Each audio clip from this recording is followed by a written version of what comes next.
اعوذ باللہ السمیع العلیم من الشیطان الرجیم بسم اللہ الرحمن الرحیم۔ اللہ کے نام سے شروع کرتی ہوں جو بہت ہی مہربان اور نہایت ہی رحم کرنے والا ہے۔ روحانی وظائف چینل کی طرف سے تمام ویورز کو السلام علیکم ورحمۃ اللہ وبرکاتہ۔ میں اپنا چینل روحانی وظائف کے ساتھ آج آپ کی خدمت میں نظر کی کمزوری کے اسباب اور اس کا روحانی وظیفہ لے کر حاضر ہوئی ہوں۔ یہ ایسا عمل ہے کہ اس کے کرتے ہی آپ کی آنکھوں کی بینائی واپس آ جائے گی، یا جن کی نظر کمزور ہے، آنکھوں میں موتیا کا مسئلہ ہے،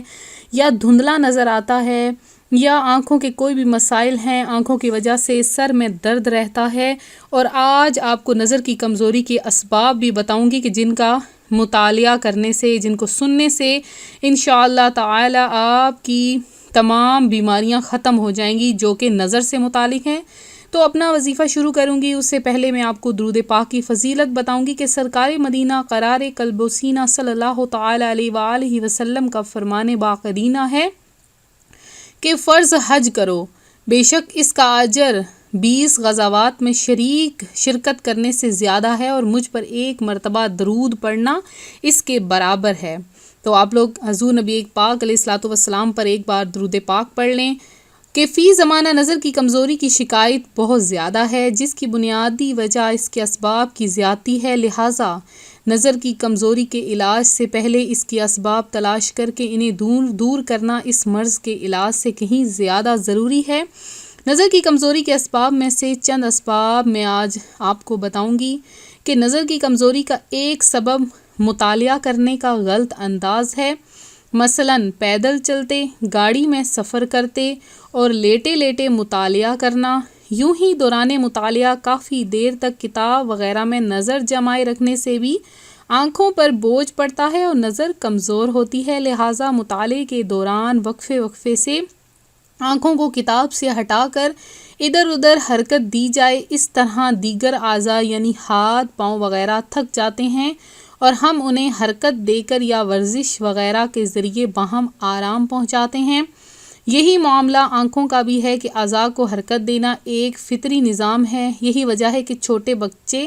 اکثر کودتے اور کھیلتے رہتے ہیں، انہیں لاکھ ڈانٹتے رہیں مگر وہ چین سے نہیں بیٹھتے، اور یہ حرکت ان کے لیے ضروری ہے، کیونکہ اگر وہ بلا حص و حرکت ایک جگہ بیٹھے رہیں تو ان کی ہڈیوں کے نازک جوڑ سب جامد ہو کر ہاتھ پاؤں بیکار ہو جائیں گے، لہٰذا انہیں اچھل کود سے روکنا نقصان دہ اور نظام فطرت کے خلاف ہے۔ یوں ہی بعض جانوروں جیسے کہ آپ دیکھتے ہیں کہ مثلاً بکری کے بچوں کو بہت زیادہ حرکت کی ضرورت ہوتی ہے،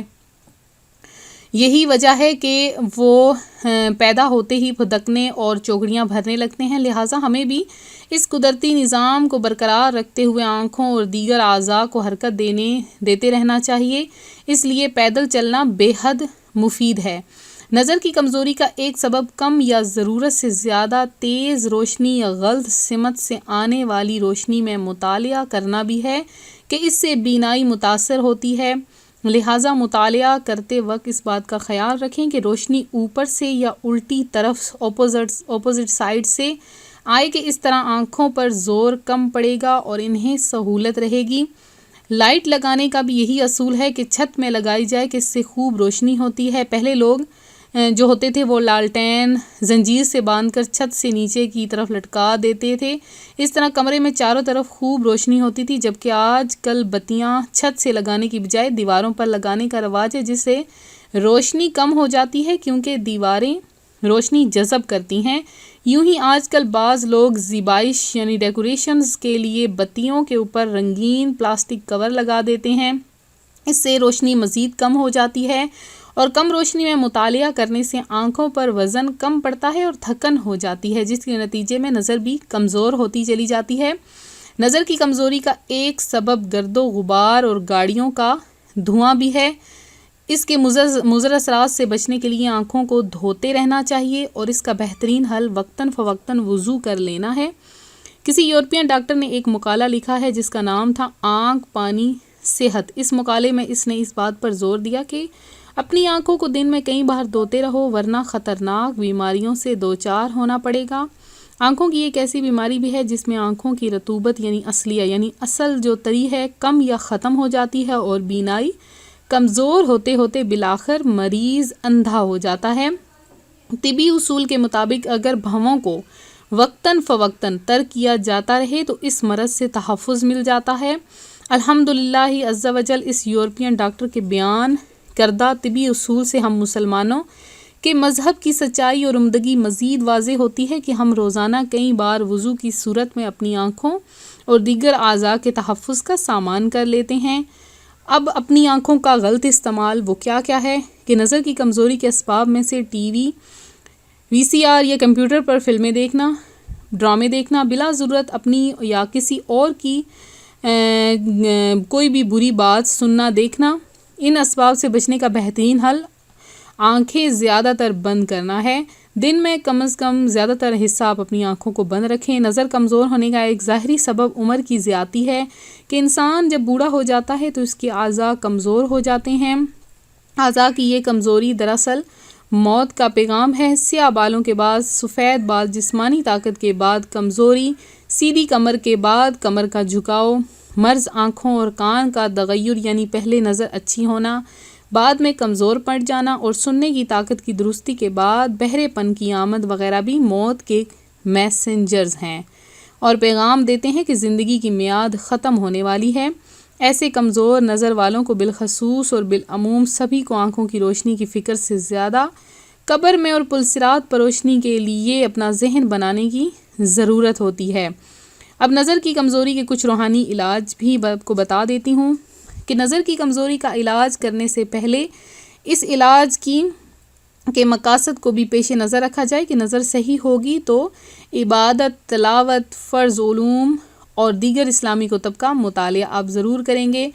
اور حسب ضرورت حلال روزی کمائیں گے، اپنے والدین کی خدمت اور اہل و عیال کی پرورش کر کے اپنی شرعی ذمہ داریاں پوری کریں گے۔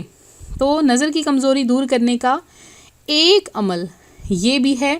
کہ وضو کے بعد آسمان اور اگر کمرے وغیرہ میں ہوں تو چھت کی طرف منہ کر کے سورۃ القدر پڑھ لیا کریں۔ انشاءاللہ عز و جل نظر کبھی کمزور نہ ہوگی۔ مسائل القرآن میں ہے کہ جو وضو کے بعد آسمان کی طرف دیکھ کر ایک مرتبہ سورہ انا انزلناہ پڑھ لیا کرے تو انشاءاللہ اس کی بینائی میں کبھی کمی نہیں ہوگی، یعنی نظر کبھی بھی کمزور نہ ہوگی۔ اس کے علاوہ پانچوں نمازوں کے بعد 11 مرتبہ یا نورو پڑھ کر دونوں ہاتھوں کے پوروں پر دم کر کے آنکھوں پر پھیر لیجئے۔ اس کے علاوہ آیت مبارکہ پارہ نمبر 29 سورہ قاف ہے، قاف کی آیت نمبر 22 ہے، ترجمہ کنز الایمان ہے۔ تو ہم نے تجھ پر سے پردہ ہٹایا تو آج تیری نگاہ تیز ہے۔ ہر نماز کے بعد 3 مرتبہ پڑھ کر انگلیوں پر دم کر کے آنکھوں پر پھیر لیجئے۔ آیت کیا ہے؟ فَكَشَفْنَا عَنْكَ غِطَاءَكَ فَبَصَرُكَ الْيَوْمَ حَدِيدٌ فَكَشَفْنَا عَنْكَ غِطَاءَكَ فَبَصَرُكَ الْيَوْمَ حَدِيدٌ۔ انشاءاللہ عز و جل بصارت میں کبھی بھی کمی نہ ہوگی، بلکہ جس قدر کمی ہو چکی ہوگی وہ بھی ٹھیک ہو جائے گی۔ آیت الکرسی شریف یاد کر لیجئے، ہر نماز کے بعد ایک بار پڑھیے۔ نماز پنجگانہ کی پابندی رکھیے اور عورتوں کو جن دنوں میں نماز کا حکم نہیں، ان دنوں میں نے قرآن پاک زبانی پڑھنا بھی جائز نہیں، وہ بھی پانچوں وقت آیت الکرسی اس نیت سے کہ اللہ عز و جل کی تعریف ہے تو وہ پڑھ سکتی ہیں۔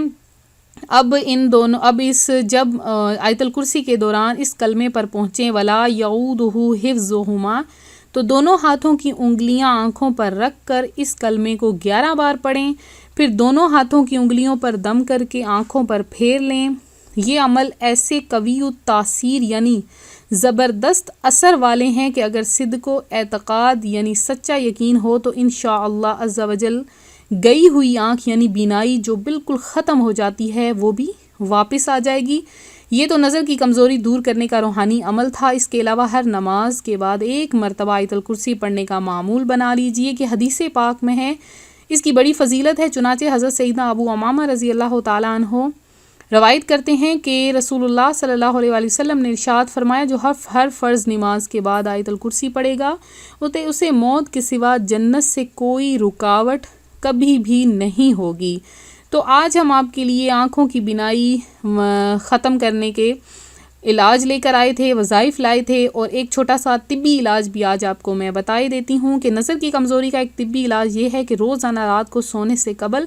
عصمت سرما لگائیے کہ یہ نظر کو تیز کرتا ہے۔ عصمت سرما نبی پاک علیہ الصلوۃ والسلام نے فرمایا کہ لگایا کرو، اور سرما دانی میں سے 3 سلائیاں روزانہ رات کو دونوں آنکھوں میں لگا کر اگر سوئیں گے تو نہ کبھی آنکھیں دکھتی ہیں اور نہ ہی کبھی نظر کمزور ہوتی ہے۔ اس کے علاوہ خالص اگر شہد میسر ہے تو سوتے وقت اس کی سلائی آنکھوں میں لگا لیجئے کہ یہ آنکھوں کے لیے بہت مفید سرما ہے۔ تو میں امید کرتی ہوں میرا آج کا یہ روحانی عمل، روحانی وظیفہ، روحانی علاج آپ کو پسند آیا ہوگا۔ اسی طرح سے مزید روحانی وظائف حاصل کرنے کے لیے ہمارا چینل ضرور سبسکرائب کر لیں، بیل آئیکن کا بٹن بھی پریس کر لیں تاکہ جو بھی نئی ویڈیو اپلوڈ ہو آپ تک بآسانی اس کا نوٹیفیکیشن پہنچتا رہے۔ تو ویورز جن بہنوں بھائیوں نے دعا میں حصہ لیا ہے ان کا نام دعا میں شامل کر لیا گیا ہے۔ اس کے علاوہ جن بہنوں بھائیوں نے دعا میں حصہ لینا ہے اتوار کے دن خصوصی دعا کا اہتمام کروایا جا رہا ہے، آپ لوگ اپنا نام خصوصی دعا میں شامل کر لیں۔ اور اس کے علاوہ جنہوں نے آج دعا میں نام شامل کروایا ہے ان کے لیے خصوصی دعا ہے اللہ تبارک و تعالیٰ سے کہ ان کی تمام حاجات، تمام بیماریاں، تمام مشکلات، پریشانیاں جنہوں نے دعا کی ہے، کروائی ہے، ان کی حل فرمائے، بیماریاں دور فرمائے اور آپ کو میٹھا میٹھا مدینہ دکھائے۔ ملتے ہیں اپنے اگلے وظیفے کے ساتھ، اپنی دعا میں یاد رکھیے گا، اپنا خیال رکھیے گا، فی امان اللہ۔